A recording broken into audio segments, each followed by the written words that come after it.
SSC ও দাখিল board challenge result 2025 কবে দিবে? রেজাল্ট কিভাবে পাবো?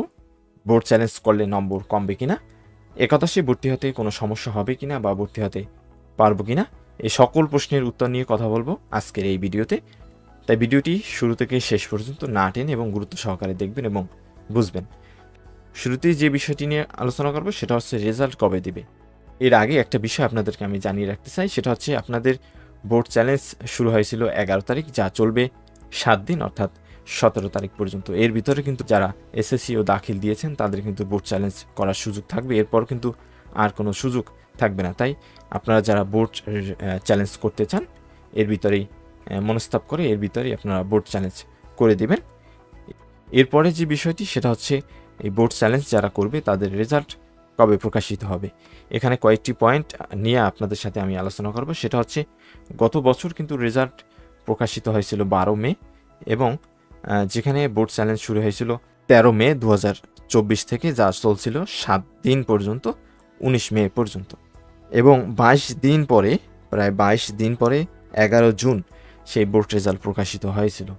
কিন্তু এখানে একটা বিষয় ছিল, গত কয়েক বছর কিন্তু পাশের হার বেশি ছিল এবং ফেলের সংখ্যা কম ছিল, বিদায় বোর্ড চ্যালেঞ্জের সংখ্যাও কম ছিল।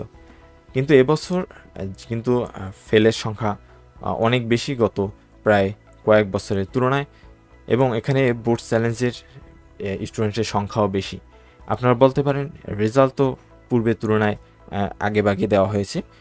আগেভাগে দেওয়া হয়েছে ঠিকই, কিন্তু গত যে কয়েক বছর যে বোর্ড চ্যালেঞ্জের সংখ্যা, এবছর কিন্তু বোর্ড চ্যালেঞ্জের সংখ্যা অনেক বেশি হবে, কারণ ফেলের সংখ্যা অনেক বেশি।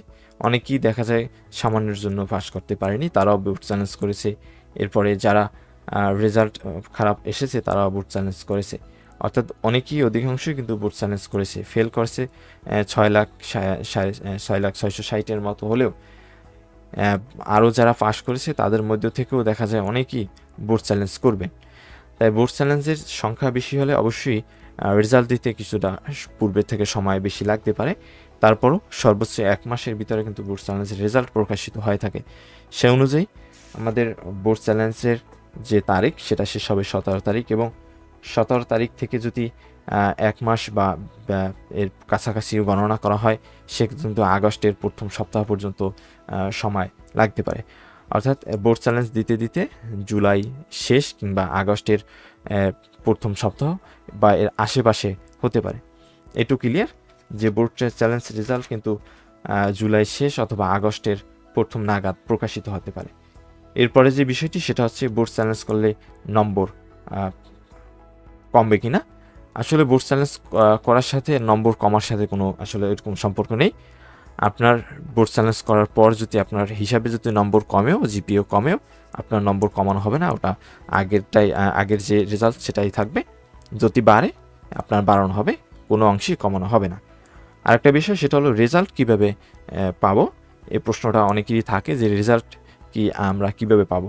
আসলে বোর্ড রেজাল্ট যখন প্রকাশিত হবে, বোর্ড রেজাল্ট প্রকাশিত হওয়ার পর আপনি পূর্বে যেভাবে রেজাল্ট দেখেছেন SMS এর মাধ্যমে, ওয়েবসাইটের মাধ্যমে, সেভাবেই পাবেন।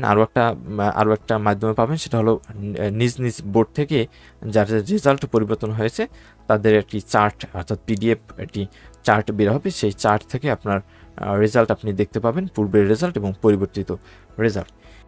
এরপরের যে বিষয়টি সেটা হচ্ছে যে একাদশে ভর্তি হতে সমস্যা হবে কিনা বা ভর্তি হতে পারবে কিনা।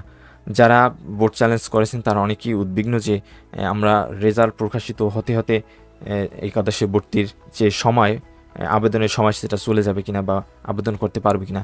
আসলে যারা একাদশ শ্রেণীতে ভর্তি হবে এর জন্য যারা আবেদন করবে, বোর্ড চ্যালেঞ্জ যারা করবে তারাও আবেদন করতে পারবে, কারণ তাদেরও সুযোগ দেওয়া হবে। তারা কমপক্ষে 1 থেকে 3 দিন বা তারও অধিক সময় পেতে পারে আবেদনের জন্য।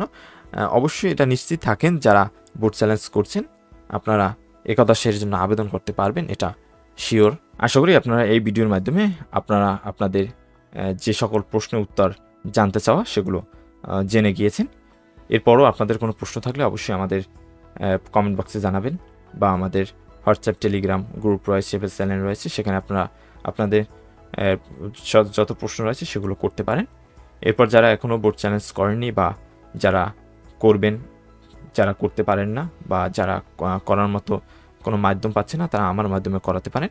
সেক্ষেত্রে অবশ্যই আমাকে হোয়াটসঅ্যাপে নক দিবেন। আমার হোয়াটসঅ্যাপ নম্বর বা লিঙ্ক আমাদের ইউটিউব চ্যানেলে দেওয়া রয়েছে, সেখান থেকে আপনারা পেয়ে যাবেন। ভালো থাকবেন সবাই। পরবর্তী যে কোনো গুরুত্বপূর্ণ আপডেটের জন্য অবশ্যই আমাদের ইউটিউব চ্যানেলের সাথে থাকবেন। ধন্যবাদ সবাইকে।